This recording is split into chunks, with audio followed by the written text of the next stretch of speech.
వైసీపీది ప్రజల్లో నిజంగా అందరికి కూడా అరే ఖచ్చితంగా కాదు ఇట్లా ఏం చేయలేరు అని తెలిసే వాళ్ళు కొద్దిమందికి కూడా డౌట్ అయితే ఉంటుంది కదా సార్. ఎందుకంటే జగన్మోహన్ రెడ్డి గారు దానికి బీజం వేస్తారు ఇట్లాంటివన్నీ కూడా ఏదో జరిగిపోతుంది నేను వస్తే మళ్ళీ ఏదో చేస్తానని. సో ఎట్లా ఉంటుంది ఈ రిజిస్టర్ లీగల్ డాక్యుమెంట్కి సంబంధించి? సార్ పవన్ గారు, ముందుగా మీకు తోటి ప్యానలిస్ట్ కి ఏబిఎన్ వీక్షకులందరికీ నమస్కారం. ఈరోజు భారతీయ జనతా పార్టీ ఆవిర్భావ దినోత్సవం. ఈ శుభ సందర్భంలో పార్టీ నాయకులు, కార్యకర్తలు, అభిమానించే ప్రజలు అందరికీ పేరు పేరున అభినందనలు, శుభాకాంక్షలు అండి. అయితే పవన్ గారు, రాష్ట్ర ఎన్నికలు 2024 అయినప్పటి నుంచి నాలాంటి వాళ్ళు అనేక మంది అమరావతి అంశం మీద ఓపెన్ గా టీవీ ఛానల్లో చెప్పింది ఏంటి, అమరావతిని పదే పదే మార్చనివ్వకుండా దీని చట్టబద్ధత కల్పించాలి, ఆ రకంగా ప్రభుత్వం చర్యలు తీసుకోవాలని చెప్పి మనలాంటి వాళ్ళందరూ విజ్ఞప్తి చేశాం. సో అలాగే కోట్లాది మంది విజ్ఞప్తి చేశారు. వారి యొక్క ఆశలు, ఆకాంక్షలు అనుగుణంగా ఈరోజు పార్లమెంట్ లో, లోక్సభ, రాజ్యసభలో పాస్ అయిపోయి ప్రెసిడెంట్ ఆఫ్ ఇండియా దగ్గర ఉంది. అది సంతకం పెడతారు, పెట్టిన వెంటనే గెజిట్ నోటిఫికేషన్ వచ్చేస్తారు. అయితే గెజిట్ నోటిఫికేషన్ వచ్చేస్తున్నప్పటికీ వైసీపీ పార్టీ, జగన్మోహన్ రెడ్డి గారు వితండవాదానికి వాళ్ళ పార్టీ నేతలే గందరగోళ పడిపోతున్నారు. ఏంట్రా బాబు ఈ మావిగన్ ఏంటి, ఈ కథ ఏంటి, మన నాయకుడు ఇలాగ పులుసులో చూసేస్తాడు మనల్ని, మొదటి వరకు 3 ప్రాంతాల సమతుల్యం పాటించాలి, శ్రీబాగ్ ఒడంబడిక అని ఏదేదో మాట్లాడాడు. ఈ రోజు దాన్ని తూచిన వదిలేశాడు. 3 జిల్లాల మధ్య అంటున్నాడు, రేపు 3 గ్రామాల మధ్య అంటాడా, 3 నగరాల మధ్య అంటాడా. మళ్ళీ మావిగన్ ఏంటి అంటే మెసేజ్ ఇస్తున్నాడు కదా సార్ బయటకు కూడా. అదే మావిగన్ అంటాడు, రేపేమో కృష్ణా జిల్లా జగ్గైపేటను గుంటూరుని కలిపి జగన్ అని పెట్టమంటాడు. ఇది ఎక్కడ పెచ్చరా బాబు, ఈ పెచ్చని మనం మోయాల్సి వస్తుంది అని వాళ్ళు ఓపెన్ గా టీవీల్లోకి వచ్చి కొంతమంది ఏంటి మావిగన్ బుద్ధిని తిడుతూ మళ్ళీ పైనుంచి ఆదేశాలు వచ్చినట్టున్నాయి. మళ్ళీ ప్లేట్ ఫిరాయించి వాళ్ళ ఛానల్లో కూర్చొని అబ్బో సూపర్, అద్భుతం, తోపు మాట్లాడారు. బాధలు వర్ణనాతీతో చూడండి యూట్యూబ్ లో ఎలా ట్రోల్ అవుతున్నాయి. వాళ్ళేమో అనౌన్స్ చేసిన రోజు తిట్టిపోశారు. మళ్ళీ వాళ్ళ పేపర్లో, సాక్షి పేపర్లో, పతాక శీర్షల్లో ఊరూరా మావిగన్ మోత అంట. మోత అని అనుకున్న మనసులో, మోత కాదు ప్రజలు మళ్ళీ పెడతారని ఇక వాత 11లో కూడా పెడతారు కోత అని చెప్పి నేనైతే అనుకున్నాను. అయితే ఒకటి సార్, ఇప్పుడు జగన్ ఏంటంటే ఆయన తెలియని తరఫమో లేకపోతే పిచ్చో ఎర్ర ఏంటో కానీ దేశ అత్యున్నతమైనటువంటి మన ప్రజాస్వామ్య వ్యవస్థ సార్. పార్లమెంట్ ఉంది, చట్టసభ, ఈ దేశానికి చట్టాలు, అదే సుప్రీం. పార్లమెంట్ ఇది సుప్రీం. పార్లమెంట్ చేసిన చట్టాలని చట్టబద్ధంగా అంటే రాజ్యాంగబద్ధంగా ఉన్నాయా లేదా అని చూడటం, దాన్ని విశ్లేషించడం కోర్టుల పని. కోర్టులు అది విశ్లేషిస్తాయి, అది రాజ్యాంగబద్ధంగా ఉన్నాయో లేవో అని చూస్తాయి. అంతేగాని కోర్టులు ఎక్కడ చట్టాలు చెయ్యం. చట్టం అన్నది సుప్రీం. ఇప్పుడు మనకి ఒక రిజిస్టర్డ్ డాక్యుమెంట్, ఈ రోజు నేను ఒక స్థలం రిజిస్టర్డ్ డాక్యుమెంట్ చేసుకున్నాను అనుకోండి, ఆ రిజిస్టర్డ్ డాక్యుమెంట్ కి చట్టబద్ధత ఎక్కడి నుంచి వస్తుంది? It is deriving out of the acts made in the parliament.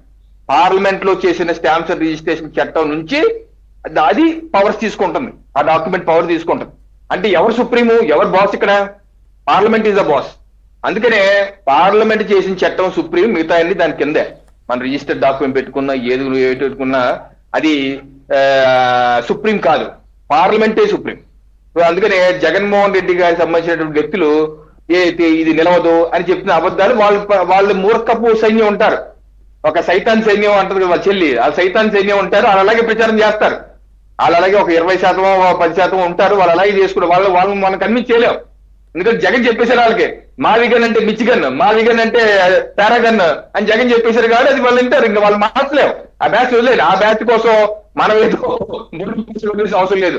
కేవలం ఒక 2-3 మార్గాలేనండి జగన్ చేయాలంటే. జగన్ గారు ఏదైనా మార్చదలుచుకుంటే, ఎందుకంటే ఈ దేశంలో రాజకీయ పార్టీలన్నీ వైసీపీ పార్టీ తప్పితే మిగతా అన్ని పార్టీలు అమరావతికి జై కొట్టు అమరావతి, జై కొట్టు అమరావతి అని అన్నారు. ఒకే ఒక మార్గం ఏంటంటే, జగన్మోహన్ రెడ్డి గారు 2029 ఎన్నికల్లో 850 పార్లమెంట్ స్థానాలు పోటీ చేసి మెజారిటీ 50% కన్నా కైవసం చేసుకుని ప్రధానమంత్రి అయితే తప్పితే ఆయన మార్చలేరు. అది అయ్యే పని కాదు. ఆయన తెలంగాణలో కొట్టు కట్టేసుకున్నాడు, రేపు మాకు ఏపీలో కూడా కొట్టు కట్టేస్తారు, అది అయ్యే పని కాదు.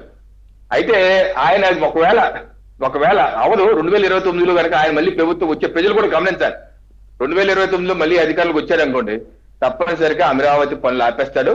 అయిన పనులు ఏ రకంగా ప్రజావేదిక అయితే దగ్గర కూల్చేయించాడో, అయిన పనులు కూడా అవసరమైతే ఈయన జేసీబీ తీసుకెళ్లి కూల్చేస్తాడు. అంత శాడిస్ట్. చట్టం అయితే మార్చలేదు. అవును సార్, అట్లాంటి వ్యక్తి అని మీరు చెప్తున్నారు కదా.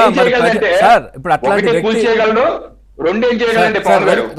రవికిరణ్ గారు అట్లాంటి వ్యక్తి అని మీరే చెప్తున్నారు కదా, మరి అట్లాంటప్పుడు భయం ఉంటుంది కదా, మరి ఎవరు వస్తే ఏం చేస్తారని. ఇప్పుడు వాళ్ళతో కూడా ఈ విధంగా అంటే వాళ్ళతో కూడా ప్రజలు అడగాలి, మీరు కూడా ఈ విధంగా చేయండి, మీరు ఖచ్చితంగా దీనికి సంబంధించినటువంటి రిజిస్టర్ లీగల్ డాక్యుమెంట్ కూడా ఇవ్వండి. ఎందుకంటే ఈ మధ్య ఇవన్నీ వస్తున్నాయి కదా, ఎమ్మెల్యేగా ఎలక్షన్స్ కంటెస్ట్ చేస్తున్న వాళ్ళు వీళ్ళందరి దగ్గర ప్రజలు అడుగుతున్నారు కదా, బాండ్ పేపర్ మీరు ఏం చేస్తారు, మీరు ఇచ్చినటువంటి హామీలు నెరవేరుస్తారా లేదా, దానికి సంబంధించి ఇవ్వండి. ఇట్లాంటివి కూడా కొన్ని జరుగుతున్నాయి కదా అక్కడక్కడ.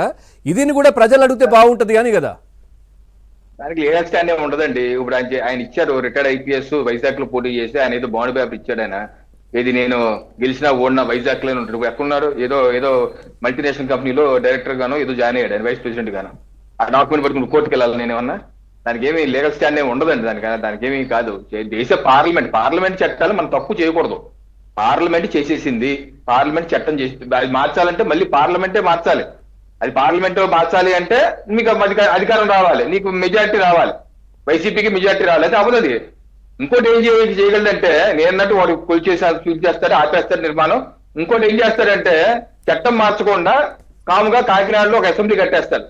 కాకినాడలో అసెంబ్లీ కట్టేసి నేను వర్షాకాల సమావేశం కాకినాడలో పెట్టుకుంటానంటాడు. దాని చట్టం కూడా ఏం ఆపలేదు. అలాగా అలాంటి దారులు ఎత్తుకోవాలి. లేకపోతే తిరుపతిలో సెక్రటరీ కడతాడు, రాజధాని అని చెప్పరు, కానీ అందరూ వెళ్ళి కాసేపు 6 నెలలు అక్కడ వరకు పని చేయండి అంటారు. చెన్నై కదా సార్, చెన్నై ఇటువంటివి ఉంటాయి.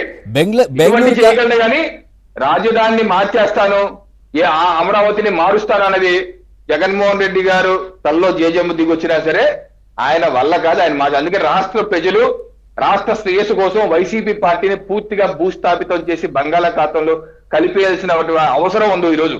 ఎందుకంటే ఇటువంటి వ్యక్తి గడియకో మాట గంటకో మాట మాట్లాడి రాష్ట్రానికి రాజధాని లేకుండా చేసి, రాష్ట్రంలో రాజధాని మహాయజ్ఞం జరుగుతుంటే దానిలో నిప్పులు పోసి రక్తం పోసి ఇటువంటి పైశాచికమైనటువంటి ఆలోచన ఏమాత్రం అవగాహన లేని వ్యక్తి చేతుల్లో 5 ఏళ్లు పెట్టాం, ఏ రకంగా పరిపాలించాడు ఏంటో మనం చూసాము. ఇటువంటి వ్యక్తికి మరోసారి అవకాశం ఇవ్వకుండా చేయవలసిన బాధ్యత 5.5 కోట్ల ప్రజలది, 4 కోట్ల ఓటర్లు. ఆ రకంగా మనం ప్రజలను ఎడ్యుకేట్ చేయాలి, ఈయన్ని శాశ్వతంగా రాజకీయాలను బహిష్కరించే విధంగా చేయాలండి. రైట్ సార్, నమస్కారం సుధాకర్ రెడ్డి గారు.